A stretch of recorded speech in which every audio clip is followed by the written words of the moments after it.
what's up, what's up? Hey, everybody. Thank you so much for joining us on the second episode of season 9 of the We Are Flora Pearl podcast. Okay, you all, my name is Nisaa Muhammad. I am just honored to be the co-host here, but I got to give it up to the shero, the CEO, the lady in charge, the lady with the plan, the one and only Miss Latasha J. Humphrey. Hey, thank you. I Yes, always ma'am. appreciate that intro. Come on. Yes. Okay. We got to start. Okay, y'all. So before we get into our disclaimer, we got a mini disclaimer. So we get over here, we have a good old time. We love it, right? But we want to honor our time, ourselves, and then of course your time. You know what I'm saying? So y'all gonna hear a timer go off in 30 minutes. Okay, 30 minutes. Okay, and that's gonna tell us shut it down. So we're gonna set this time Because wait a minute, because the real tea is y'all. Yep. Like I know y'all have heard episode 1 by now, but those of you who have heard it, and it was always about an hour, child. So we want to try, to pull it back, a little bit. It's just so much good stuff, but we got we're gonna do it. We're gonna ball on a budget respectfully, It's almost like those episodes when they show when it's a season, kind of the world premiere, then you get the 2 episodes. So that's what y'all got, child. Y'all got 2 and 1. That's so we're gonna just give y'all 1. So y'all ready? We start the timer. Bloop. There she goes. She got 30 minutes on her. Okay. So Miss Humphrey, we got into our baby disclaimer. Go ahead and hit it with the official whistle one. All right. Okay. The Flora Pearl Foundation. Our vision is bridging the gap, building a legacy. The goal is to create a community of women and girls to build healthy relationships and partnerships for generations to come. This channel provides a platform for greatness to shine. Our mission is that we are a 501c3 community-focused nonprofit mentoring organization building healthy relationships and partnerships between women and girls with education, community service, networking, unification, and career planning. Our inspiration is Flora Pearl Humphrey. She was a beacon of light, not only for her family, but for all of those who came in contact with her. Now, this is the official disclaimer. The views and opinions expressed in We Are Flora Pearl podcast are those of the panelists and do not necessarily reflect the official policy or position of the Flora Pearl Foundation Incorporated or any of its affiliated entities. Ooh, okay. It's the cadence for me, okay? Yes, and of course I always have to say that just is a fancy way of saying if y'all got a problem with anything said, cash Nisaa outside, okay? DM me, baby. I will give you my address. We can settle it, okay? But I said. So, boss lady, it is Thursday. We usually record on Wednesdays, but we graced ourselves. We did. So how are you feeling? I am grateful, Nisaa. Ooh. Yeah, I'm gonna sit in that tonight, just in that gratitude. And I remember hearing the real swag is in the gratitude. So I'm gonna sit in that gratitude tonight. I like that. Yeah. Okay, swag. Gratitude swag. Okay. I like that. That's good. Mm-hmm. Oh, okay. Let's see. How am I feeling? I'm energized. Now, is it the Lexapro, the energy drink, or is it I keep it real like a $1 bill, okay? Hey. Is it the Lexapro or the energy drink? I'm not sure. I don't know. I feel good and energized, so I'm not gonna question it. I'm just gonna keep on rolling. Good. No, that's a good place to be. I love that. Mm-hmm. Mm-hmm. So we told everyone episode 1 this season, we're talking liberation, we're talking community, we're talking connection, right? So let's talk community in a real way. And I guess before we get into it, let's put it out there. You all we're having the conversation because it needs to be had. This is not meant to disrespect or dishonor any traditions of our culture as, Black people, anything like that. But, every once in a while, you got to do your checks and balances. And so that's what we're doing here. But we're doing it lovingly. All right. So it's never shade. Right. Never ever. Never. It's too cold for shade anyway. So we got a little warmth for y'all though. So the definition of community, because I know I love a definition, is a feeling of fellowship with others as a result of sharing common attitudes, interests, and goals. Okay? Keep that definition in mind, and then we'll talk the definition of culture. So, culture, because we always hear like do it for the culture, and that's part of our culture and the Black culture. So what is culture? Culture is defined as the customs, arts, social institutions, what up HBCUs, and achievements of a particular nation, people, or social group. All right. So, boss lady, when we talk about community and culture, specifically Black community and Black culture, what comes to mind for you? Creativity. Ooh, okay. Yeah, when you think about it, I really think blueprint. Hello. Hello. No Because if we're going to shade, talk no about it, no tea. shade, but all honesty. I really do, because of so many different things that I've learned just doing research and everything. But it is the foundation of, I feel like we've added so much from the very beginning. So it should be celebrated and recognized. That's just to keep it really cute. I like that. Yeah. Okay. Yo, I like that. If I had known you would have said blueprint, I'd have looked up the word for that too, because I love a definition. Okay. We might have to give you some time to do that, and we will. I know. Maybe at the end, I'll be like, yeah, this is what this means. It's the richness of it. It really is. Yeah. When you think about the richness of being at the beginning. Yeah. Yeah. Mm. Yeah. And I guess I'll say, like, even when you think of like being at the beginning, it's like really being at the center, because everything, when we look at art, when we look at music, when we look at fashion, when you look even at something as simple as like, we call it leftovers, and it's been adapted, new language. They're like meal prep, you know? I'm just saying. And that's for whoever, thought, let's make it meal prep. Baby, them is leftovers. That's the same meal broken down Monday through Friday. Remix. Leftovers. You feel me? As they say, right. Remix. Yeah. It's definitely, so when you think of like, culture and community, I think, like you said, it's definitely the blueprint, but it's the center of all. And culture, the definition actually says like customs, art, social institutions of a particular nation or people. I think culture for us, I can't speak for other, ethnicities, races. I think it goes deeper than that. I think it is a etic honing, if you will.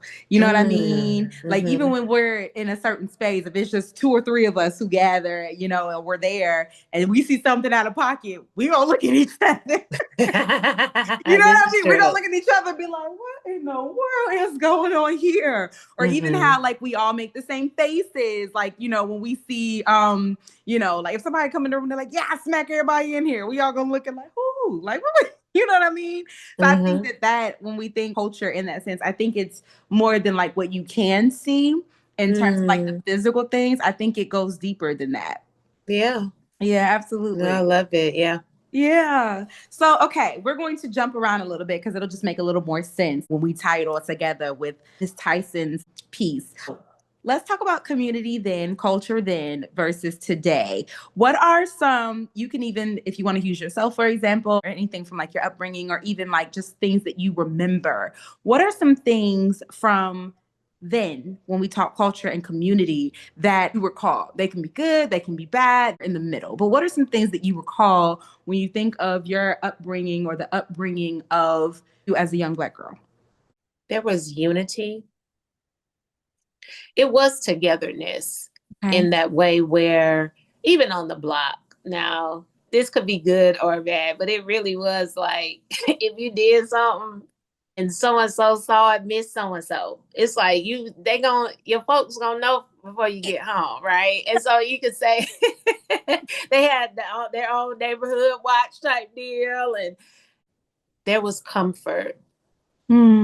Where you knew, and I said this even previously, you didn't have a care in the world in that way. It really was where people looked out, I feel like, for each other. You could even, you knew this person had your child's best interest at heart, or No, I like that. You hit it on the head. Okay. Okay, so that's community. Now let's talk culture. And even think about that, like maybe the like if we're talking the external, so the things you saw in your house, or maybe the meals you ate, or like maybe even the games you played when you got together with your friends, like something like that. Like what are those things that are kind of staples? Atari. Hopscotch. I Yeah. spoke previously about double dutch. That's just a thing to do. You have the Mm-hmm. different, just all of that, the video games and those different things, and you had the food, of course, at the about holidays or different things like that. We're all standing around the table, even to pray. We had one of Yeah. our uncles. He would pray like a long time, and we were just like, okay, his name was Uncle Jimmy, right?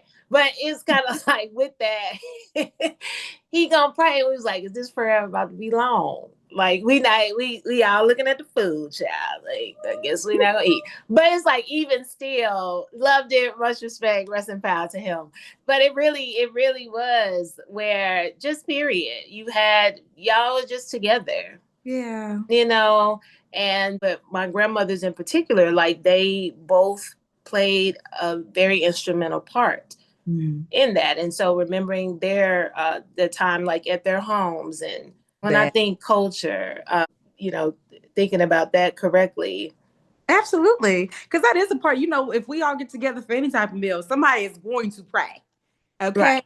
Everybody could be like, well, I believe this. I believe that's hold your We hand, already close your know eyes. who's praying, right? Close your eyes. And we used to, whenever whoever was saying the prayer, if they took longer than a minute, we used to, the children, we would squeeze each other's hands and try to make the other one laugh. Yeah. And get our knees toe up too. Just See? y'all over there playing. Yeah, no, I love that. I'm trying to think. When I think community, like you said, togetherness, it was definitely a sense of protection. Like you said you felt safe. And I famously say I'm good wherever I go. And that comes from my childhood, like the community where I grew up, regardless of if people live streets over or, north side, south side, whatever, never the west side though. Not where I'm from. But like never the west side.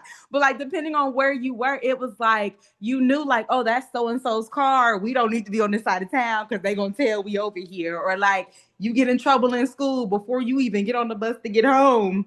Your mama's like waiting for you or whatever. There was a sense of togetherness, and even something as simple as you see kids walking down the street and it's cold outside. I got an aunt to this day, she'll just pull over, be like, come on, get in the car and I'll take you home. She don't know you. She ain't never seen you a day in her life, but she'll pull over, put you in the car, take you to your house, and you good. And it's like that used to be a thing, leave your front door unlocked and people just running in and out your house, or something as simple as like, oh, such and such is sick. And it's like, oh, well, here's some soup, take it over to him. Like that's how I grew up. That was like how it was.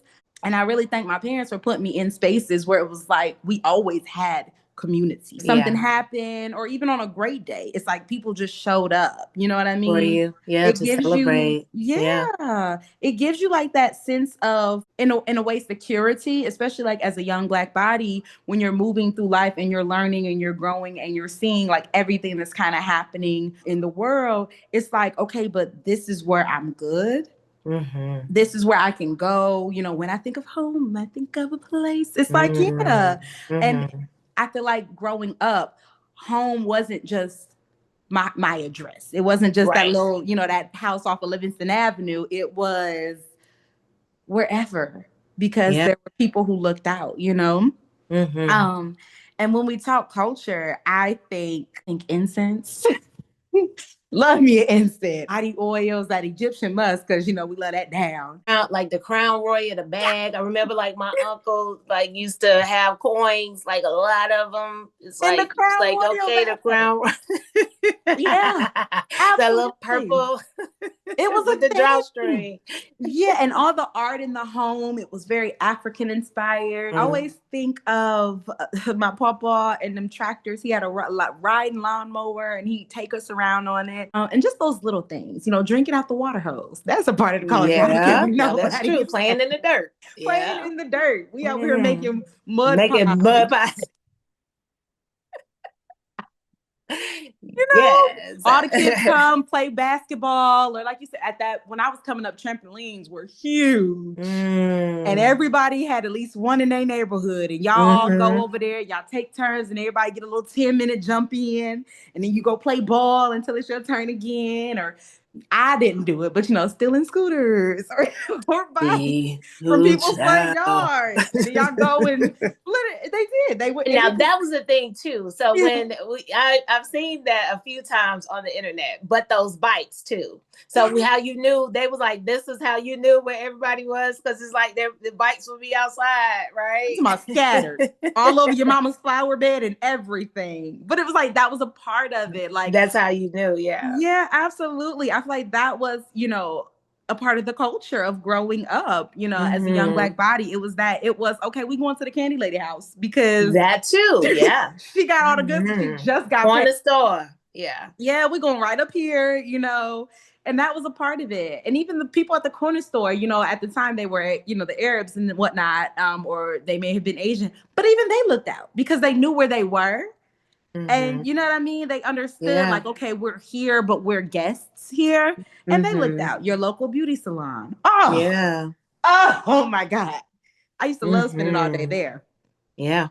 I wouldn't even get my hair done, but I just walk up in there, help sweep up a little bit. It was a ball. Let's talk about Cicely Tyson. I'm summarizing. In her book, she talks a lot about her parents. Her parents came from an African, country from Africa, and they came over, and they were the immigrant family. And, she's like, I want to be an actress.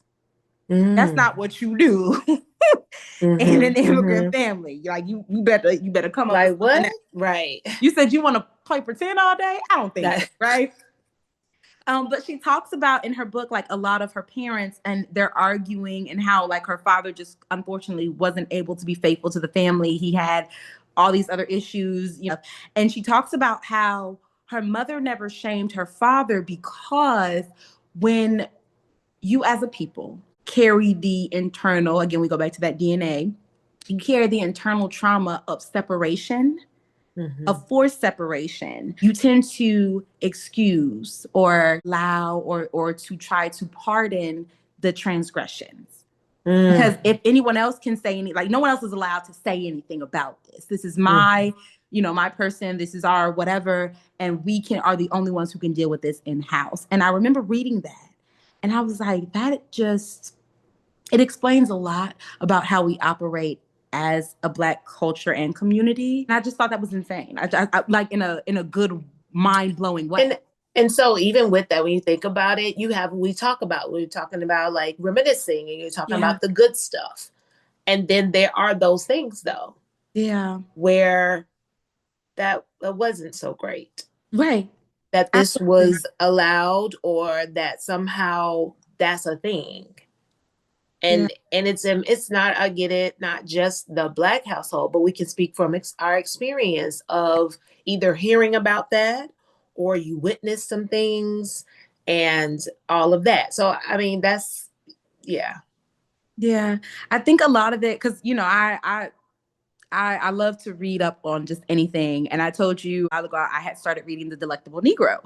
And it tied a lot of things into place about even how people act today in the Black community. And I was just kind of like, wow, like this is mind-boggling. Like, what?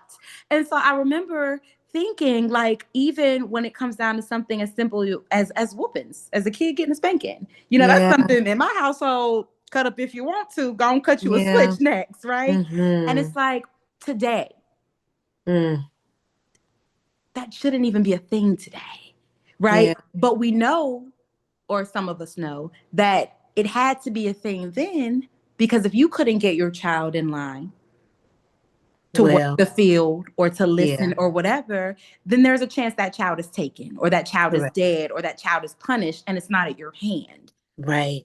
Yeah. The reason behind it, absolutely. And it was out of care and protection. Right. Right. So it begs the question, what was for then the care and the protection?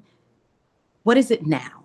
You know what I mean? Is it just because it's something that we just know to do? It's like we said, how we came up with this is how you wear a child, XYZ 1, 2, 3. And that's for most things. It's like, what did we have to do those things like that for? And that, her name is Dr. Raquel Martin. That's her name. But she was recently talking about that, something similar, because she was saying a lot of the things that were done at a certain period of time. And she's a therapist. She's amazing.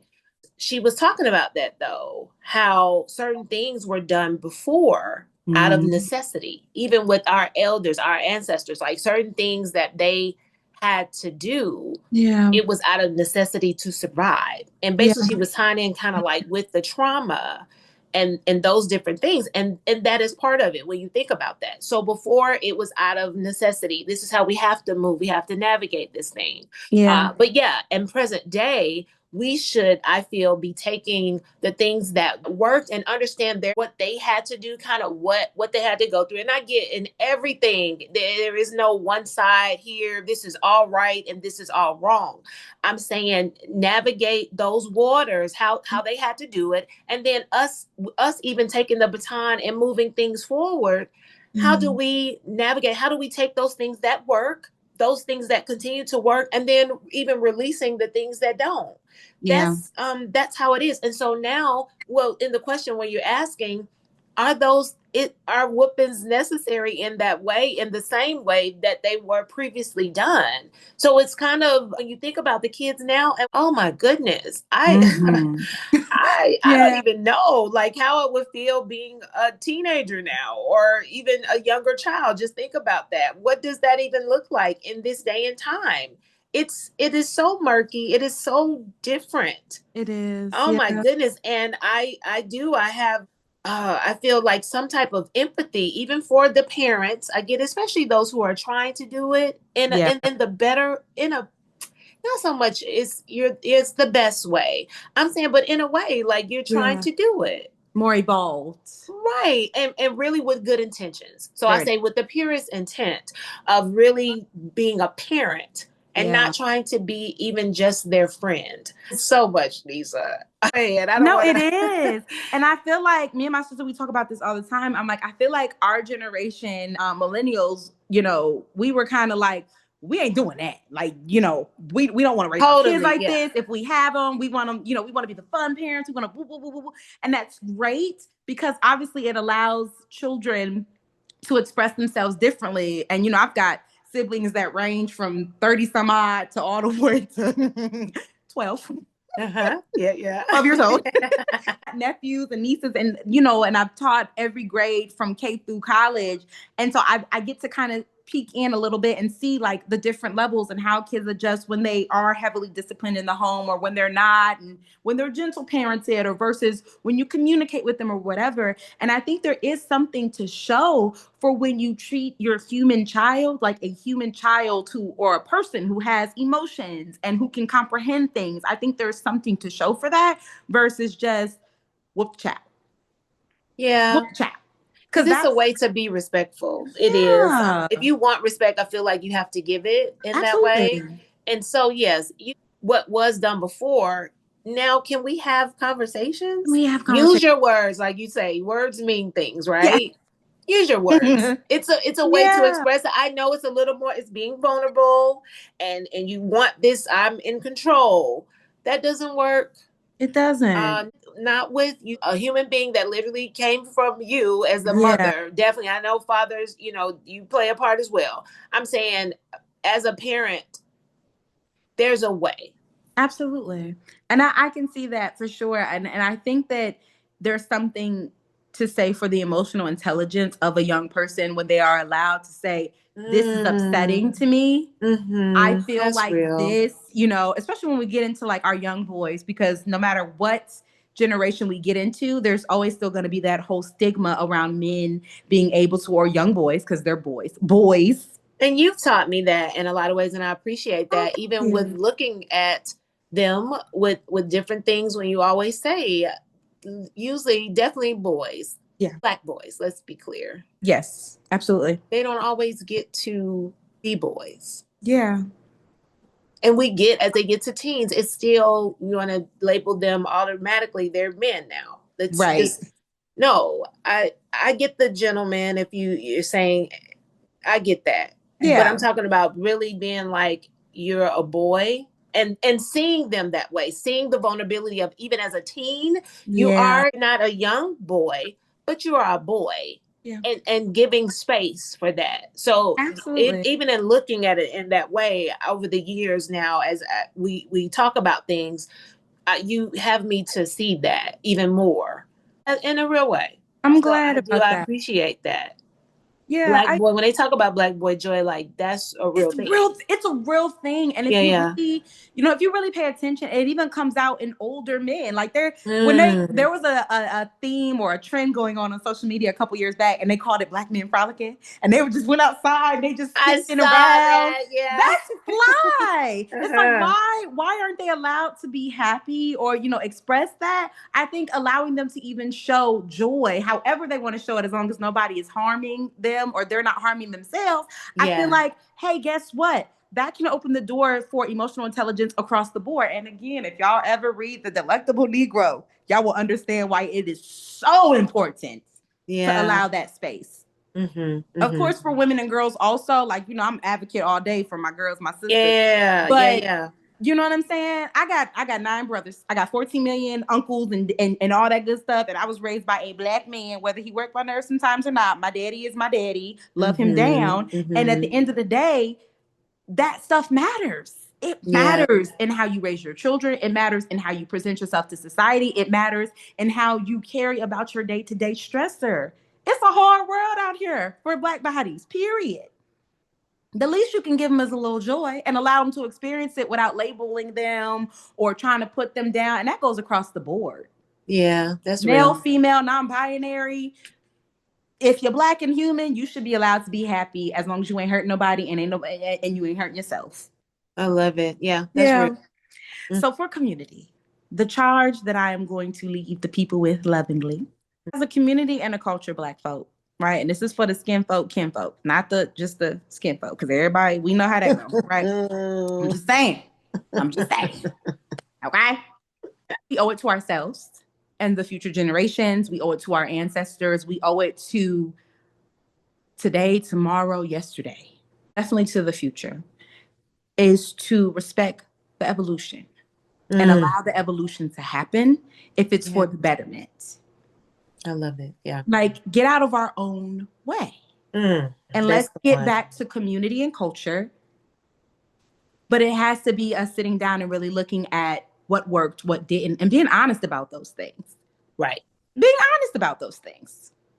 And that really is, that's it. It's okay for the things that don't work. We need to release those. Let's bless them and release it.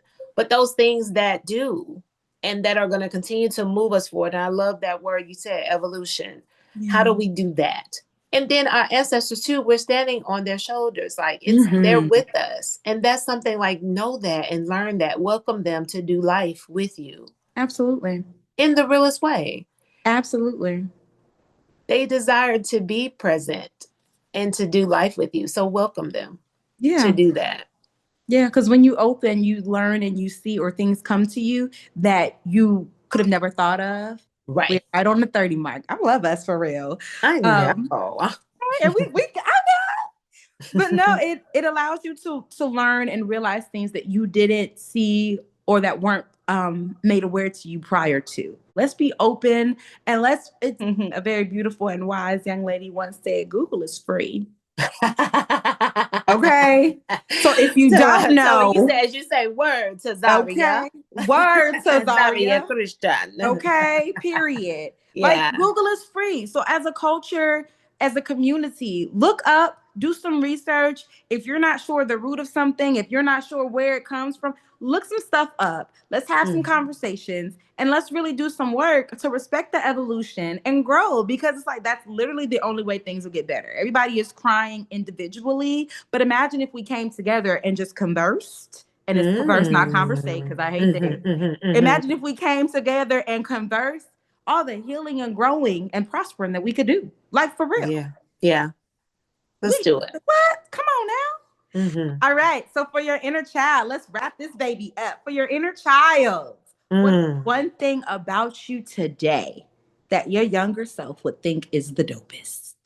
I would say that she would say, I appreciate you for standing up for us. Hmm. Yeah.